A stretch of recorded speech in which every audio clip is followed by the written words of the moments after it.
Hey hobby friends, welcome back to my channel. In today's video, I'll be painting this Tyranid Deathleaper as a birthday gift for my brother. After digging around through some old photos, I was able to find some references of his army. He plays High Fleet Kraken, so I'm going to paint the Deathleaper in the same color scheme. First, I'll lay down a few warm colors with the airbrush. I'm aiming to create a foundation for the skin tone and to completely cover any areas that are still black from the primer. I'm spraying in a typical zenithal style.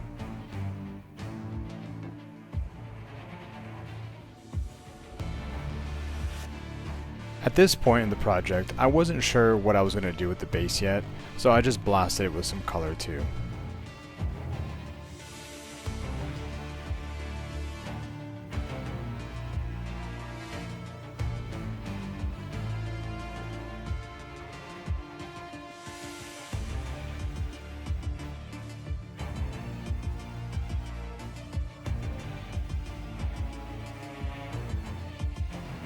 I'm going to start the brush stage by painting a base tone for the muscles, tentacles, tendons, and all that stuff in between the skin and carapace.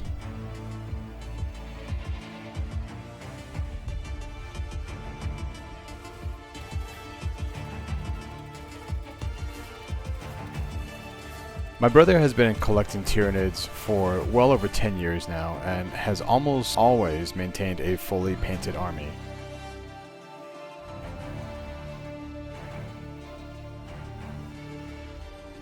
I've painted a few models from his collection throughout the years, but for this model I really wanted to put in the time and attention to detail. Surprisingly though, this is only my second Tyranid model that I've ever painted. The first one I also painted for somebody else as part of a Hobbies Secret Santa.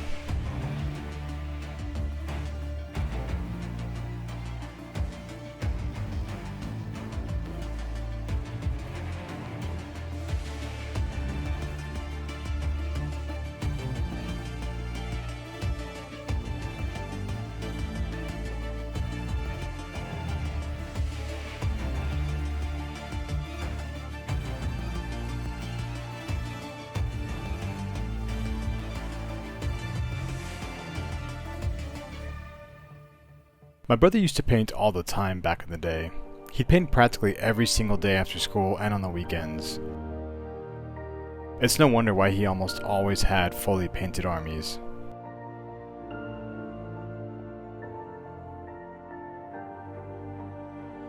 My brother has even painted more of my models than I have. It's crazy.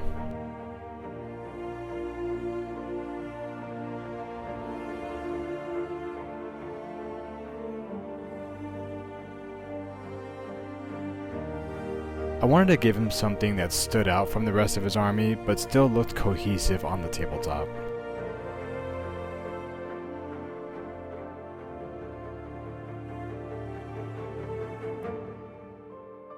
In an effort to clean up some of the edges, I went in with the previous two colors and just feathered the blends just a little more.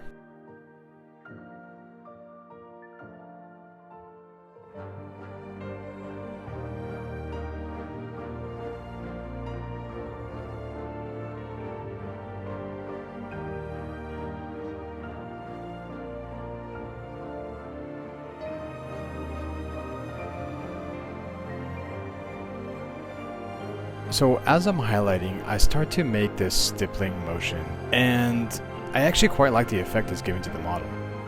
It adds some extra texture and visual interest to the skin.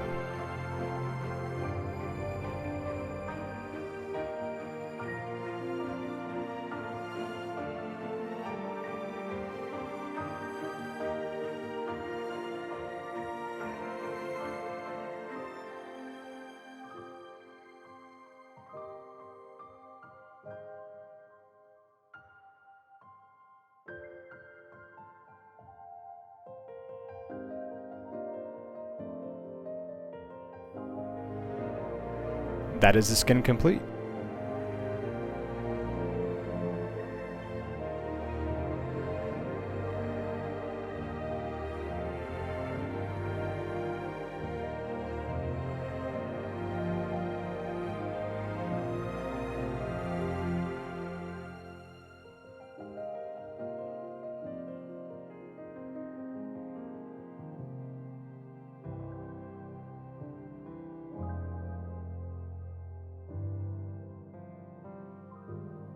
For the next step, I used Shadow Flesh to lay down a thicker highlight and then followed that with a finer highlight of Warm Flesh.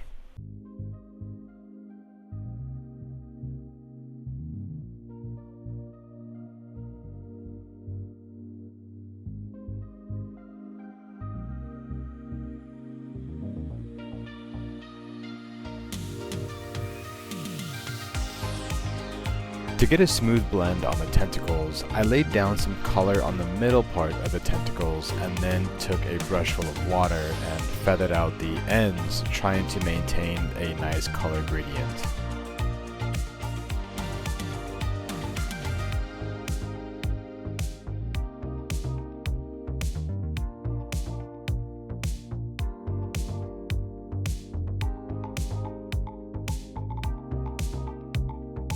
For the Deathleaper's cloak/webbing thing, I accidentally created this effect that gives the feeling of like a membrane, and I really dig it.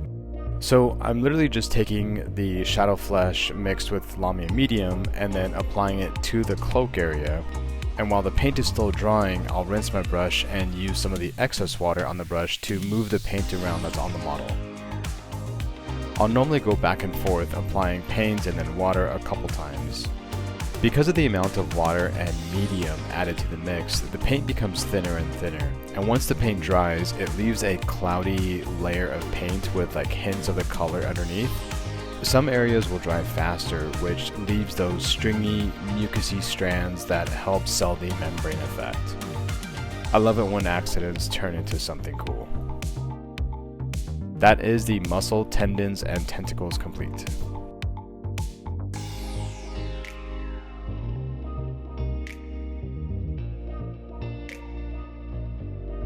The carapace in the reference had a very solid bright red color.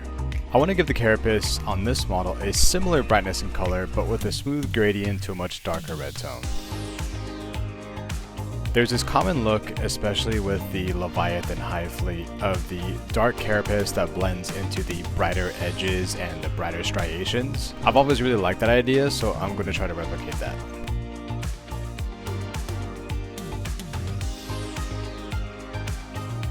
Again, I'm using the water blending techniques from earlier that was used on the tentacles to get a nice gradient on the claws as well. Here I realized that I forgot about the carapace on the head. Oops.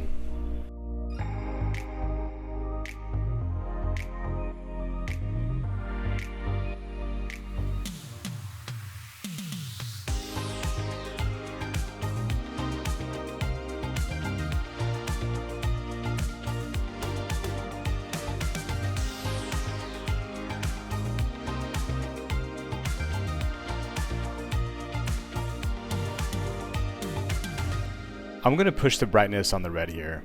Again, I want to achieve the brightness from the reference.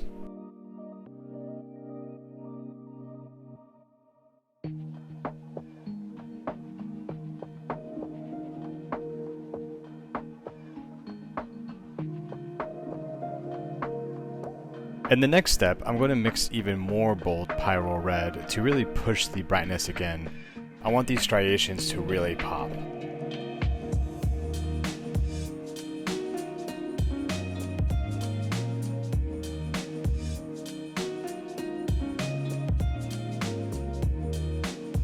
This step is so satisfying because I can instantaneously see results as I work around the model.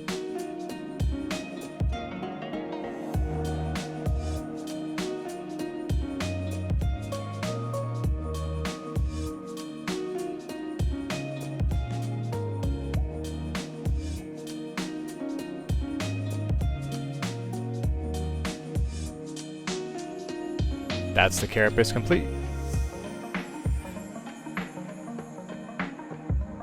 Lastly, I'll go around the model and paint the teeth, spikes, and eyes.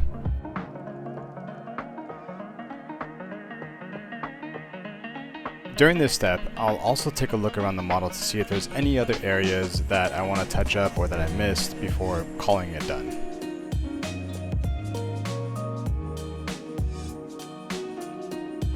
And now it's time for the final stage, the base. It's hard to tell in the reference, but it looks like the basing is an urban rubble kind of battlefield. I don't see any large building or pipe pieces, so I guess I'll just come up with something.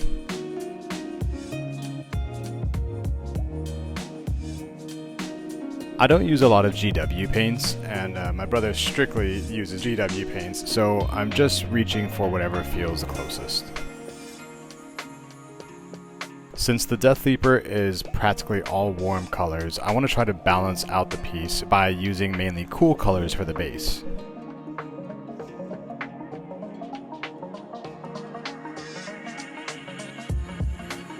And I completely forgot to record me painting the camo green, but here's how it looks.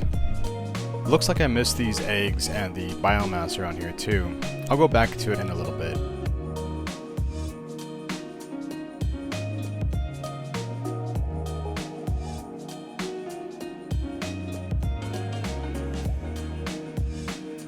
Here's where I did some more experimenting. I applied black wash over the entire base, and on the rubble pieces, I allowed the wash to pool a little bit to create these dark patches all around the green pieces.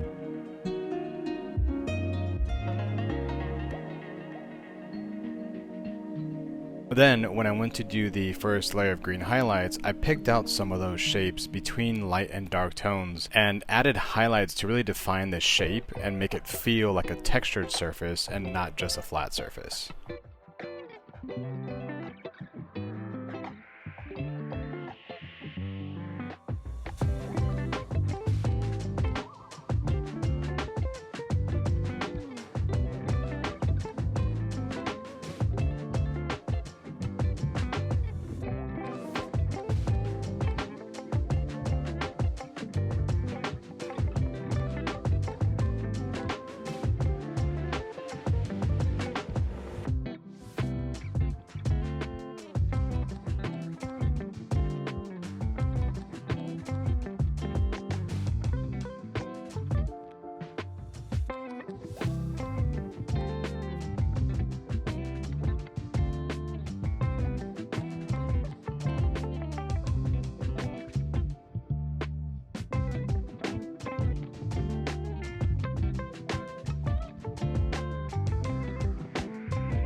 Let's get those eggs painted. For the biomass, I just painted it in the same steps as before. And then I used ivory for the eggs.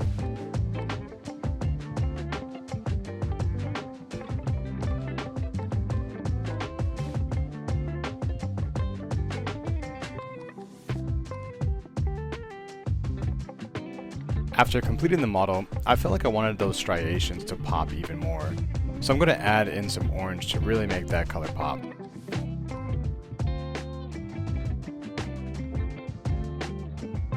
And that's it, the Deathleaper is done.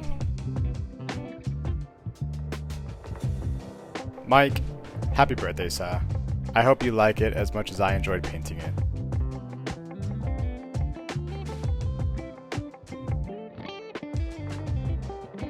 Thank you so much for staying until the end of the video. If you guys enjoyed it, please help out the channel by liking the video, and if you'd like to join my YouTube journey, please subscribe to my channel. I try to put out one video a month documenting my hobby progress and doing fun projects like this. Until next time, farewell hobby friends.